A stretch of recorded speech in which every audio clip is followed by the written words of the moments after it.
पश्चिम बंगाल में विधानसभा चुनाव हारने के बाद टीएमसी में टूट पड़ चुकी है। एक और ममता बनर्जी के सामने पार्टी को बनाए रखने की चुनौती है, तो दूसरी ओर नेता पार्टी छोड़कर जा रहे हैं।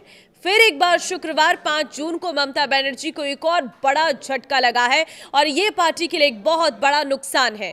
नमस्कार, मैं हूं आपके साथ ममता तिवारी और आप देख रहे हैं न्यूज़ 18 का डिजिटल प्लेटफॉर्म। एक और बड़ा झटका जब कूच बिहार जिले की मेखलीगंज नगर पालिका के अध्यक्ष और 5 पार्षदों ने पार्टी छोड़कर कांग्रेस का दामन थाम लिया और इसके बाद नगर निकाय पर अब कांग्रेस का शासन हो गया है।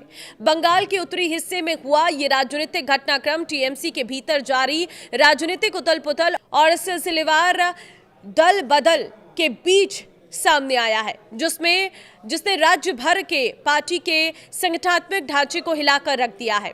9 वार्ड वाली मेखलीगंज नगर पालिका पर हाल तक टीएमसी का नियंत्रण था, जिसमें पार्टी के 8 और भाजपा का 1 पार्षद था। अब अध्यक्ष प्रभात पाटनी और 5 अन्य पार्षदों के पाला बदलने से कांग्रेस नगर पालिका में बहुमत में आ गई है और उसने टीएमसी से इस नगर पालिका की सत्ता छीन ली है। हालांकि एक पार्षद ने संकेत दिया है कि वो टीएमसी में बने रहेंगे। कांग्रेस में शामिल होने के बाद पार्टी ने कहा है कि आगे और दल बदल हो सकते हैं। उन्होंने कहा, मैं कोलकाता स्थित कांग्रेस कार्यालय में पार्टी में शामिल हुआ हूं। मेखलीगंज लौटने के बाद 2 और पार्षद भी औपचारिक रूप से कांग्रेस में शामिल होंगे। टीएमसी छोड़ने के कारणों पर उन्होंने कहा कि पार्टी आंतरिक संघर्षों में उलझी हुई है, जिससे जनता के लिए काम करना मुश्किल हो गया है। पार्टी ने कहा कि टीएमसी के भीतर रहकर अब काम करना संभव नहीं है।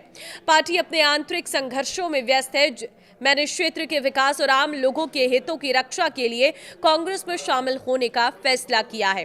उन्होंने बीजेपी पर भी निशाना साधते हुए कहा कि कांग्रेस केंद्र की सत्तारूढ़ पार्टी के खिलाफ लड़ाई का नेतृत्व करेगी। उन्होंने कहा कि भाजपा ने सत्ता में आने से पहले डर खत्म, भरोसा कायम का वादा किया था, लेकिन आज स्थिति अलग है। हमें कांग्रेस के बैनर तले भाजपा से लड़ना होगा। लोगों की आजीविका खतरे में है क्योंकि रेहड़ी पटरी वालों को हटाया जा रहा है। यह हमारे भविष्य के आंदोलन के मुद्दे होंगे। पार्टी ने कहा कि उन्होंने टीएमसी नेतृत्व से संपर्क नहीं किया क्योंकि जिला नेतृत्व पहले से ही संकट से जूझ रहा था और गंभीर चर्चा की स्थिति में नहीं था। पश्चिम बंगाल में सत्ता गंवाने और विधानसभा में 58 विधायकों विद्रोह के बाद ममता बनर्जी की पार्टी टीएमसी 28 साल के इतिहास के सबसे गंभीर संकट से जूझ रही है। पश्चिम बंगाल में लगातार 15 साल तक सत्ता में रहने वाली ममता बनर्जी की तृणमूल कांग्रेस चुनाव में शिकस्त खाने के बाद लगातार संकट में घिरी हुई है। हालत ये हो गई है कि 1998 में बनी ममता की ये पार्टी आज अपने सबसे बड़े अस्तित्व के संकट का सामना कर रही है। विधानसभा चुनाव में बीजेपी से मिली करारी हाथ के बाद पार्टी अब अपनी पहली बड़ी खुली बगावत का सामना कर रही है। पहले विधायकों ने किनारा किया, फिर सांसदों ने किनारा किया, अपने खास दूर हो गए, पार्षद छुड़ गए, कई सीटें खाली हो गई, यहाँ तक कि लोकल बॉडीज इलेक्शन में भी आगे बहुत ज़्यादा टीएमसी को नुकसान उठाना पड़ सकता है। अब देखिए, देखना ये होगा कि वक्त के साथ साथ ममता के साथ कौन खड़ा होता है और कौन उनके खिलाफ बगावत का रास्ता अपनाते हुए नई मंजिल तलाशता है। आपको क्या लगता है? आप कमेंट के जरिए अपनी राय जरूर दें। नमस्कार।